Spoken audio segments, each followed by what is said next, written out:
So, hey, word on the street, Ethan, is we have a very special hot topic for today. What do you say we dive in on that?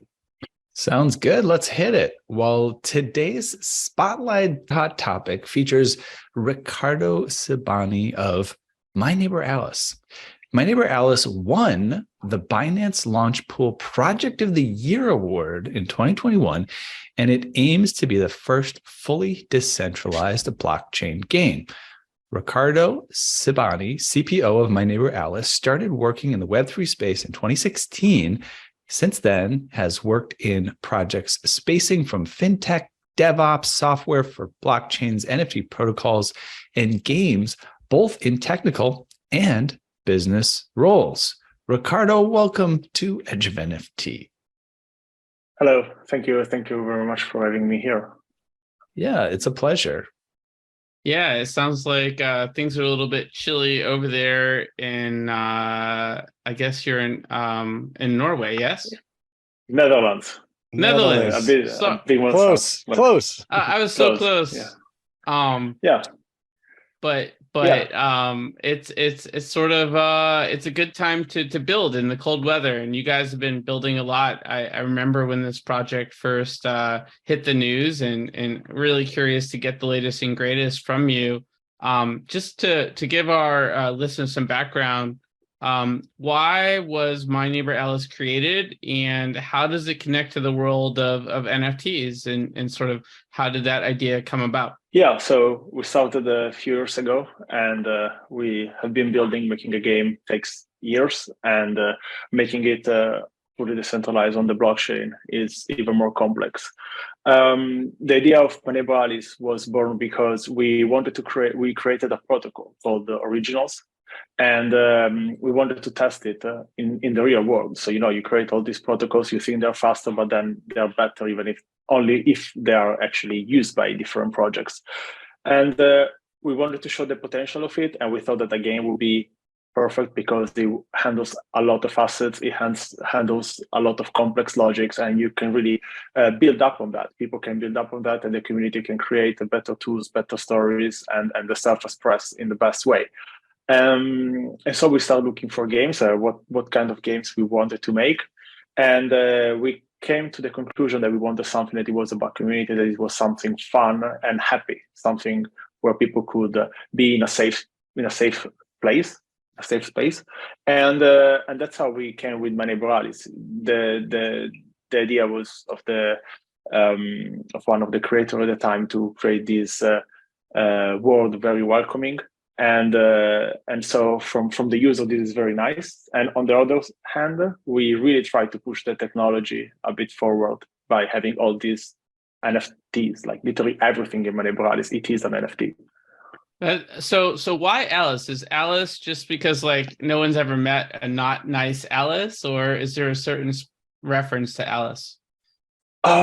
It does not. It was just so like when the name came up, it was not even discussed. It was like, yes, that's the name. It gives kind of the idea of something that is familiar. Alice. I mean, I guess everybody knows one Alice, and at the same time you have like the neighbor, and you're already safe. You're already in a place that you're equating in, and that's it. There wasn't like a big thought about the name. I know games usually change name many times over the project, over their life. It just works. What's the target niche audience? I mean, of course, it's got access to a broader audience, but like, who's the avatar that you aim this towards, the central core? Yeah, so definitely we are looking into the crypto community. I think that we are quite known in the crypto community, but we are not that known outside. And also, I think it doesn't make sense to really go reach all the people outside when a game is not yet fully developed. But yet the audience that we want is somebody that actually play games. And something that I realized talking with studios is that they say, oh no, we don't want blockchain, we want to make games. And crypto people, they don't play games. I don't know if any of you play video games. I mean, I know you had a lot of game projects, so I guess it's a yes. But I have I've been working in crypto and I've been playing games, and I think that there is definitely there is an overlap. And the way that we made Alice is that actually it can accommodate different type of players. So you have a layer for crypto, people that know crypto, people that are comfortable using the token, people that are comfortable using NFTs in a more not techie way, but more crypto friendly way. And then these people are the one that makes the tool that welcome the people that are not into crypto, because we have different layers. So for example, we have a feature that will come out that is renting. So you don't need to own a land. You don't need to buy an NFT. You can just rent it from them and they can invite you. So maybe I'm into crypto and I can invite my friends that are not into crypto. And another nice part of Alice is that if you play the game, you do not notice blockchain. You don't see, there are transactions going under the hood and you have a wallet to link, but there is no crypto complexity on the game. The complexity is out, and it's deliberate to have this division. Because if you play the game, you want to play the game. You don't want to deal with the MetaMask and stuff like that. Right. If you want to set up, you want to expand, you want to create something better, then you have your website where you can take care of your tokens. Yeah. And also you want something that isn't going to be broken, I guess. I mean, I know something that you guys have a propensity for is being able to make an unbreakable game, right? Or to work on something that's unbottable, unhackable. Can you tell us a little bit about how you go about that and that mission? Yeah, so making a game fully decentralized actually means that somebody's gonna try to hack, and you see it everywhere. Like every time people make super interesting attacks on Uniswap, even by leverage and front running and stuff like that. This is super easy if you don't have a specific design to prevent that. Like for example, Uniswap has many mitigation, at least, and similar protocols have many mitigations. And in games, usually you have an anti-cheat engine. So basically, you have a software that can be run on the server or on the front end, and tries to guess if you are cheating. This is actually a centralized software, and it goes against the idea of a decentralized game. So we are prevented from using these softwares. And same way, being decentralized, we don't have a server that can verify your logic. So what we do is to have a smart contract on chain that it makes sure that the action you're taking are actually strategic and they're not based on grinding.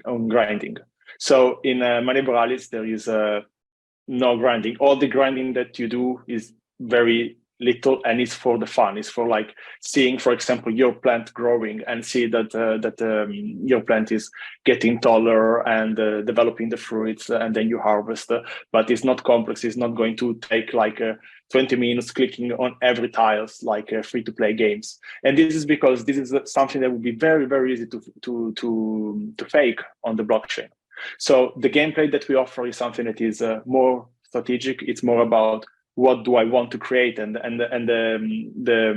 strategy should be in, I want to create this ambience in my plot. I think that people want to buy this kind of thematic NFTs into My Neighbor Alice. So I want to strategize today in order to craft the item that I want to buy, that I want to sell tomorrow. So it's really a different way of designing the game, taking an approach that is blockchain first. And this is, I think, was one of the leading thoughts that we had back in the days. Yeah, that's genius. Yeah, and I mean, and I think you flagged it as the first fully decentralized blockchain game, because there are so many centralized elements, to gaming, whether it's where the data is stored or, like you said, authenticity checks, anti-cheating checks, and so on. It really is hard to build something that is authentically decentralized, right? It's even today, right? Yeah, absolutely. And the point is, I think that people should at least be proposed with a choice. If I want to play My Neighbor Alice and I don't want to have any centralized solution because I live in a country that where it's not possible, or because there are bans going, or because for my own privacy, or because I don't want to disclose information to my government or anything, I should be given the possibility to do that. Then Yeah. there is a different type of players that is willing to give those information away, is willing to use custodial solutions. And we have to give these tools. Also, we should integrate these tools. But if you have something decentralized, you can always accommodate the centralized part, but not vice versa.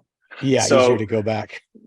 So yeah, exactly. So it's good to give to create a core that is decentralized, and that's what we are doing. Then there are many services that help onboarding the user. There are many services that make the life of the user easier, and all these technology are coming up now. I mean, I guess you hear from them every week, couple of times, and it's just a matter of time, and crypto is coming.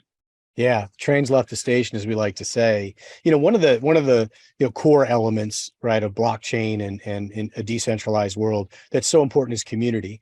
And you have this community quest that's currently happening in the game. Like, what is that, and how does that relate to shared NFTs and the whole underpinning of this game? Yeah, so the idea was that we want to have these collaborations, and we want people to shape the archipelago. So we have this aggregation of islands separated into regions, and the people that own a plot into one region, they're not just guarding their ranch and staying away from the other. We want people to interact with each other. So we have like plots that are for the community, that are available for everybody. And you can go there, gather resources. And for example, in season 2, we are gathering resources to create the initial town hub. So basically you will get some I can't display yet, but some fundamental buildings that you will need further in the game that are owned by all the people that are in the regions. So these are multi-purpose buildings. And so they can gather in communities that are smaller. For example, neighborhood of town, of plots. They can gather in neighborhoods and, for example, build facilities that makes everything easier for them. So, for example, they can have a storage that is shared. So if you don't have the budget to buy one, you can share it. If you have I make a very silly example, but we have it already, a fish rod. And it's very expensive, and it gets the best fish that you can get in the salty waters, for example. Then why should you buy it and own it if you're going to use it once every 4 weeks or once a week? You can just say, hey, let's buy it together. We are 10 people. We pay a tenth of it, and then we have it here in the main square. And this is the point of smart contracts. Smart contract totals that we can be trustless. So I can leave the fish rod there, and I know that nobody's going to steal it because there is a smart contract actually guarding my fish rod.